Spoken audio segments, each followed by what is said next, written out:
কক্সবাজারের মহেশখালীতে জমি নিয়ে বিরোধের জেরে গুলি করে হত্যা করা হয়েছে আবুল হোসেন নামের এক ব্যক্তিকে।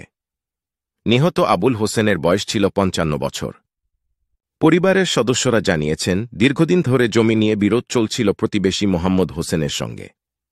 গতকাল মঙ্গলবার রাত ২টা ৩০ দিকে উপজেলার কালারমারছড়া ইউনিয়নের ৭ নম্বর ওয়ার্ডের মোহাম্মদ শাহঘোনা এলাকায় এই হত্যাকাণ্ডের ঘটনা ঘটে। গুলিবিদ্ধ হওয়ার পর আবুল হোসেনকে দ্রুত চকরিয়া উপজেলার বদরখালী জেনারেল হাসপাতালে নিয়ে যাওয়া হয়, কিন্তু চিকিৎসকেরা তাকে মৃত ঘোষণা করেন। নিহতের ছেলে সাইফুল ইসলাম জানান, তাদের সঙ্গে মোহাম্মদ হোসেনের ৩০ একর জমি নিয়ে দীর্ঘ ১৬ বছর ধরে বিরোধ চলছে। সম্প্রতি স্থানীয় সালিশের মাধ্যমে আবুল হোসেন ৩ একর জমি ফিরে পান। এতে ক্ষিপ্ত হয়ে প্রতিপক্ষের লোকজন তার বাবাকে গুলি করে হত্যা করেছে বলে দাবি করেন তিনি।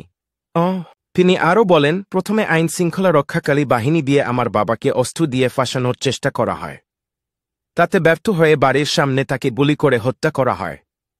বদরখালী জেনারেল হাসপাতালের ব্যবস্থাপনা পরিচালক ও চিকিৎসক রাকিবুল হোসাইন জানান, গুলিতে আবুল হোসেনের নাড়িভুড়ি বের হয়ে গিয়েছিল এবং হাসপাতালে আনার আগেই তিনি মারা যান। এদিকে খুনের অভিযোগের বিষয়ে অভিযুক্ত মোহাম্মদ হোসেনের কোনো বক্তব্য পাওয়া যায়নি।